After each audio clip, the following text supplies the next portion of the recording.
अगला हम ये समझते हैं कि यहाँ पे स्टैक का मतलब क्या है। स्टैक एक ऐसा डाटा स्ट्रक्चर होता है जो एक ऐसे प्रिंसिपल को फॉलो करता है जिसको बोलते हैं फर्स्ट इन लास्ट आउट।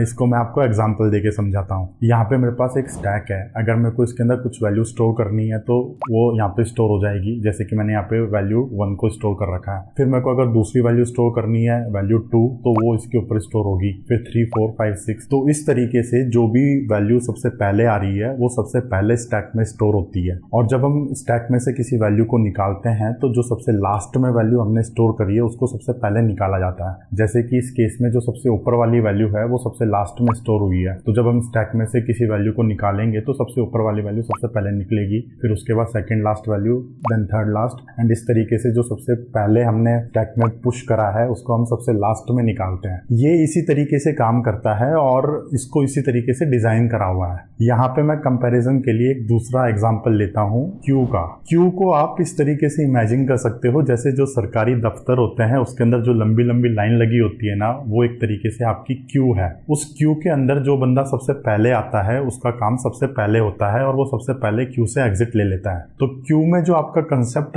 लगता है वो है फर्स्ट इन फर्स्ट आउट। मतलब कि जो सबसे पहले क्यू के अंदर आया है वो सबसे पहले एग्जिट लेगा। स्टैक के अंदर इसका उल्टा है, जो सबसे पहले स्टैक के अंदर आता है वो सबसे लास्ट में एग्जिट लेता है। आगे आने वाले वीडियोस में हम डाटा स्ट्रक्चर्स को एकदम डिटेल में समझने वाले हैं। हाँ, लेकिन तभी समझेंगे जब रेस्पॉन्स अच्छा होगा। रोबोट्स को थोड़ी ना समझाना है यहाँ पे मेरे सामने एक ऐसी स्पीशीज बैठी है जिसके अंदर दिमाग है, इमोशंस हैं, फीलिंग्स हैं। तो अगर कंटेंट अच्छा लग रहा होगा तो फीलिंग्स भी आएंगी, इमोशंस भी आएंगे और रेस्पॉन्स भी अच्छा मिलेगा। और ये एक तरीके से मेरे लिए भी फीडबैक है। हाँ, मतलब कि मैं कुछ ऐसी बातें बता रहा हूँ जिसमें लोगों को एक्चुअल में इंटरेस्ट है, वरना हम कोडर्स को तो हमेशा गीक ही बोलते हैं। मतलब यहाँ किसी बंदी से बात करने जाओ, या hi I am a coder and she is like की अच्छा ठीक है।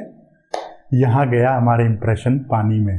अब यहाँ पे फिर से मुद्दे पे आते हैं और स्टैक मेमोरी के लिए हमेशा स्टैक डाटा स्ट्रक्चर को ही यूज़ किया जाता है, क्योंकि स्टैक का फंडामेंटल कंसेप्ट है सबसे लास्ट में आओ और सबसे पहले एग्जिट ले लो। एक्चुअल में देखा जाए तो हमारा प्रोग्राम भी ऐसा ही होता है। आप कल्पना करने की कोशिश करो, जैसे कि मेरे पास यहाँ पे एक मेथड है, उस मेथड ने दूसरे मेथड को कॉल किया, उसने तीसरे को कॉल किया एंड सो ऑन। तो सबसे पहले कौन सा मेथड कंप्लीट होगा? सबसे पहले सबसे लास्ट वाला मेथड कंप्लीट होगा, उसके बाद सेकंड लास्ट, फिर थर्ड लास्ट, और जो मेथड सबसे पहले इन्वोक हुआ है एक्चुअल में वो सबसे लास्ट में एग्जिट लेगा। तो इस तरीके से स्टैक डाटा स्ट्रक्चर हमारे प्रोग्राम के स्टैक मेमोरी को रिप्रेजेंट करने के लिए सबसे बेस्ट है। और जो जावा में जो बंदे हैं वो भी बहुत समझदार हैं, उन्होंने भी बहुत ज़्यादा रिसर्च करी है इस टॉपिक पे, और इतना सारा रिसर्च करने के बाद ही उन्होंने यहाँ पे स्टैक को चूज़ करा है। तो हमने यहाँ पे सबसे पहले 2 वेरिएबल्स को डिक्लेयर करा था। वेरिएबल्स को डिक्लेयर करने के बाद हमने जावा के अलग अलग मेमोरी क्लासिफिकेशंस को समझ लिया कि एक स्टैक मेमोरी होती है, एक हीप मेमोरी होती है। स्टैक मेमोरी के लिए हम स्टैक डाटा स्ट्रक्चर को यूज़ करते हैं। स्टैक डाटा स्ट्रक्चर क्या होता है हमने वो भी समझ लिया।